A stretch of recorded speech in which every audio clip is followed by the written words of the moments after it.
नमस्कार। हमारे बगीचों में पाए जाने वाली जो अपराजिता करके लता जो है उसको गोकर्ण भी बोला जाता है, गार्डन बटर पी भी बोला जाता है, जिसको डार्विन पी भी बोला जाता है। इसको सफ़ेद नीले रंग के फूल आ जाते हैं और दिखने में बहुत ही खूबसूरत घर के हमारे बगीचा में लगाते हैं। ये रोगों से न डरने वाली और व्याधियों को कम करने वाली अपराजिता आयुर्वेद के दृष्टिकोण से बहुत ही एक महत्वपूर्ण औषधि लता है। ये हर्बेसियस भी है, लेकिन ये दूसरे झाड़ के ऊपर भी चढ़ती है। हमारे अगर कुंपन है कि कुंपन के ऊपर भी चढ़ जाती है। इसके पंचांग है, ये औषधि से भरे हुआ ये पौधा है, ये लता है। और इसका जानकारी देने के लिए हमारे साथ है वैद्य संतोष जी माडिक। ये सातारा स्थित है, इनका खुद का क्लिनिक है, चैतन्य आयुर्वेदिक क्लिनिक। और यहाँ पे वो खुद प्रैक्टिस करते हैं, ये सभी औषधि का इस्तेमाल करते हैं। तो उनसे जानकारी ले लेते हैं। सर, ये जो अपराजिता है ये फाबेसी कुल का पौधा है, इसके बारे में जानकारी दे। नमस्कार।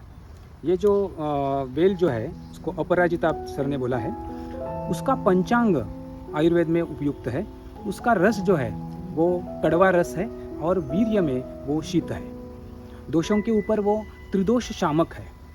इसका पूरा पंचांग औषधियों में उपयुक्त है।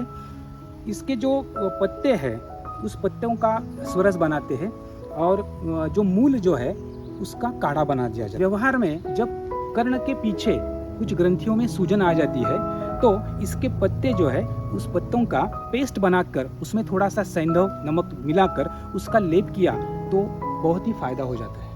इसके हम सब्जी भी बना सकते हैं और सलाद करके भी खा सकते हैं। ये जो अपराजिता है ये हमारे ब्रेन के लिए भी अच्छी है। अगर हमें इसका लागत करना है, कल्टीवेशन करना है, तो इसको सेंग आ जाती है। यहाँ पे आप देख रहे हैं कि सेंग आ गई है। ये सेंग से हमें बीज मिल जाता है। यहाँ पे आप देख रहे हैं कि बीज है। ये बीज से अगर हम इसको जमीन में डालते हैं, मिट्टी में डालते हैं, तो मिट्टी में डालने के बाद 5 या 7 दिन में अंकुरण हो जाता है और लगभग 1 महीने में इसका रोप बन जाता है। ऐसे रोप बना के हम बगीचा में लगा सकते हैं, हमारे होम हर्बल गार्डन में भी लगा सकते हैं, स्कूलों में भी ये लगा सकते हैं। ये जो बेल है, ये जो लता है, इसको हमारे जो पीकॉक है, मोर हम जिसको बोलते हैं, वो बहुत ही पसंद करते हैं। और ऐसे पक्षी जो होते हैं या हमारे बटरफ्लाई होते हैं, इसको बटरफ्लाई पी भी बोला जाता है। बटरफ्लाई के लिए भी ये बहुत ही अच्छी लता है। इसके बहुत सारे गुण हैं। ऐसी लता हमारे आजू बाजू में, हमारे घर में लगाना जरूरी है।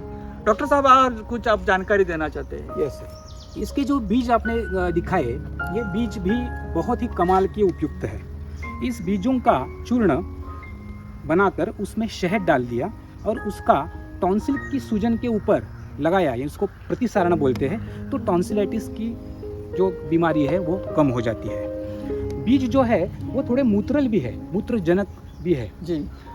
जैसे आपको मालूम होगा कि एसाइटिस यानी जलोदर के जो पेशेंट्स रहते हैं उनमें इस बीज का चूर्ण और मूल का जो क्वाथ रहता है वो शुंठी के साथ दिया तो जलोदर में फ़ायदा हो जाता है। जैसे आपने बोला कि ब्रेन के ऊपर भी उसका अच्छा इफेक्ट है, तो वो मेघ्य के हिसाब से उसका फ़ायदा ज़्यादा है।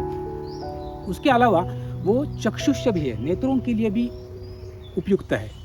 कंठ के लिए भी उसके ऊपर अच्छे काम करता है, उसको कंठ बोलते हैं। कंठों के लिए हितकारी यानी स्वर अच्छा हो, इसके लिए भी इस अपराजिता का फायदा हो जाता है। मूत्र विकार हो, अपस्मार हो, बुद्धि के विकार हो, इसमें सभी में काम करने वाली ये जो अपराजिता है काफ़ी सारे रोगों में ये काम करती है। और ऐसी लता हमारे घर के आजू बाजू में होनी जरूरी है। तो जरूर इसके बारे में जानकारी ले, इसका बीज प्राप्त करें, इसका रोप प्राप्त करें और हमारे आसपास में ये पौधा लगाकर इसके हम सलाद भी फूड करके भी इस्तेमाल कर सकते हैं। प्रोटीन इसमें ज़्यादा पाया जाता है, न्यूट्रासिटिकली ये रिच है। तो ऐसे पौधा हमारे घर में होना जरूरी है। ज़रूर आप गोकर्ण, अपराजिता या हमारा जो क्राइटेरिया है, ये जो हमारी पी है, डार्विन पी है, जो हमें लगाना जरूरी है। ज़रूर इसका संवर्धन करें, कल्टीवेशन करें। नमस्कार।